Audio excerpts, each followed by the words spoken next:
Welcome to Focus on Health, a show that informs you on matters health. My name is Bari Michelle. We spend so much time in our brains, one would actually say that we practically live in it. So why shouldn't we make it a conducive environment to live in? And that is going to be our topic today on Focus on Health, mental health. We are going to do a case study followed up by Daktari's opinion. But even before we head on to that, let us check out the feature of the day.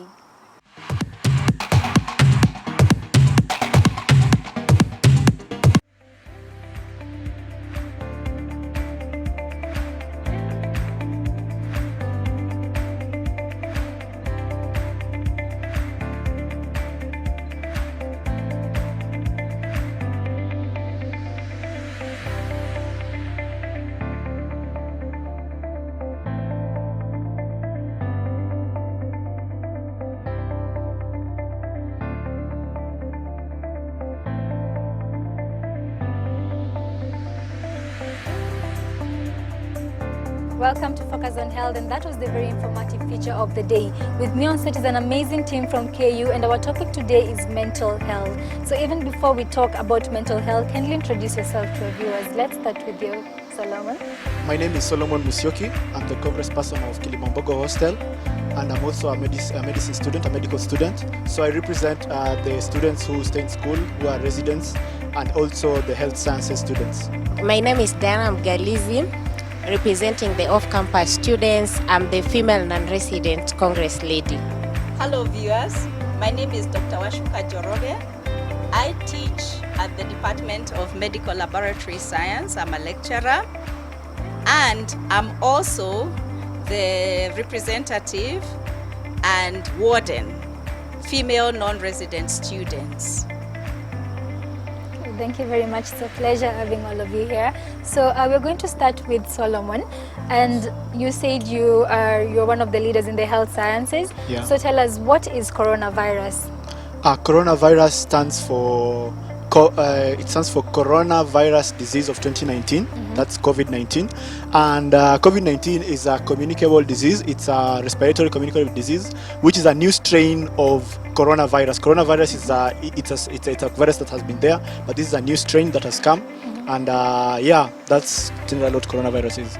So what impact have you experienced, regarding coronavirus when it comes to the health sciences?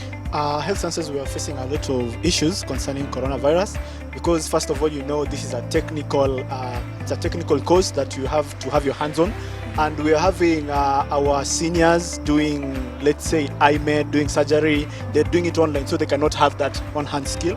And secondly, students are supposed to go to the hospitals. From January, there are some courses that need to go there, and they don't want to because they're afraid of coronavirus in the hospital. So we're really facing a very difficult time because we don't know how will we have our students go and learn without contracting the disease. So it's really hard on the health science students. Okay. Do you have any way maybe to cope with it at the moment, or are you, just still trying to figure your way out? We want to sit down with the university management and discuss on the measures and the protocol that we will be able to use for our students to go out to the hospitals with their PPEs and all their instruments in place, so that we cannot have them contracting the disease. So thank you very much. Let us now head straight to Diana. So Diana, as a student leader and also as a student in KU, what are some of the mental health, illnesses or rather effects that you've experienced because of COVID-19? So basically, if I'm given a platform, I'd really talk of so many issues, because these students are really experiencing so much. But I'll really talk of these issues that are just on hand. So basically, the students, majorly the non-resident students, these students who reside outside the school, they're really being affected by the isolation. Yeah, because for them, they were used maybe to sharing rooms with others. But as per now, they are not allowed to share those rooms. So each and everyone has to have their own room, because the landlords won't allow them to stay maybe two in a room. And so it's costing them. They are really going through a lot. So this disease has led to a large number of issues to these students. You look at them, most of them have started doing drugs because they don't have any other options. They're only left with doing drugs because, at the end of the day, they'll do the drugs, they'll feel like they'll get high, they'll feel like they've forgotten about everything. But then when they come back to their senses, they're being affected by depression at the end of the day. They're still being affected by loss of friends, loss of close family members. And so this disease has really affected these students. You'll also look at in the angle of maybe isolation. Isolation has led to depression because they are there in their own rooms, they're alone, they have no one to share their issues with. So they are really depressed. They have no one to talk to. Thank you very much. So let us now go down to Daktari. So Daktari, given what Diana has said, it must be a very traumatizing experience for the students. What measures has KU put in place regarding mental health?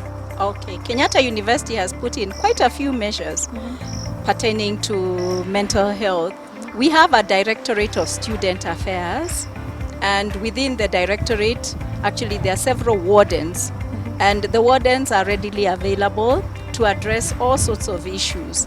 And still under the wardens, we have student leaders who are elected. Like for example, she's one, he's one. Yeah, sure. And those are a point of reference that the students can deal with. And still within that whole area, there's the Directorate of Wellness and Rehabilitation, where you have trained counselors who are available to talk to people. Another program we have is the mentorship program. And students, when they come, are allowed to choose the mentors, and the mentors, based on their profile, you have mentors that are there. Mentors are members of staff, and they are allocated several students. And with those students, they're supposed to call each other and listen to social problems. Because as she mentioned, isolation is one of the things that can really wear you down and can lead to severe mental health issues. Stress and alleviation, if you have the wrong channel, like drugs and substance abuse, you're going in the wrong direction. But if you have somebody to vent to mentor you, to walk with you, then that helps. Okay. So Daktari, in your experience, what are some of the impacts of isolation, and what can people do when they're isolated? One of the things that isolation can do to you is that it can make you feel depressed. When you are all alone, you are not doing much, then thoughts go around your mind, you can even get insomnia, you can fail to eat properly, and you fail to connect with the outside world, and that is not healthy at all towards as a mental health problem. Okay. And have you even had any experience with someone who has been isolated, maybe what they actually went through? Yes, I had a real experience. In fact, quite a few people I know had gone for the testing, and my niece went for the testing and she was isolated in her room. And I'll tell you what she did so that you know what you should not do. She stayed in the room all by herself with her phone, and she didn't sleep properly, and people would put food for her outside and she would open the door and pick it and eat alone. Now, things she could have done differently. If you are isolated, make sure you get exercise. And you can do some of those exercises in an isolated space, but you really need to exercise. Make sure you walk up and down. Make sure you do press-ups, do whatever. Do exercise. Exercise. Make sure you maintain a regular sleep pattern. When it reaches your time for sleep, because when you are immunocompromised, you really need to get enough sleep. So force yourself to sleep at a regular time and wake up at a regular time, not staying awake thinking of all the things that can go wrong. If you find yourself isolated, make sure you read, because we are campus students, at least, and academics and people in there. So have something to read, lots and lots of things to read, so that you will maintain a relationship with the world.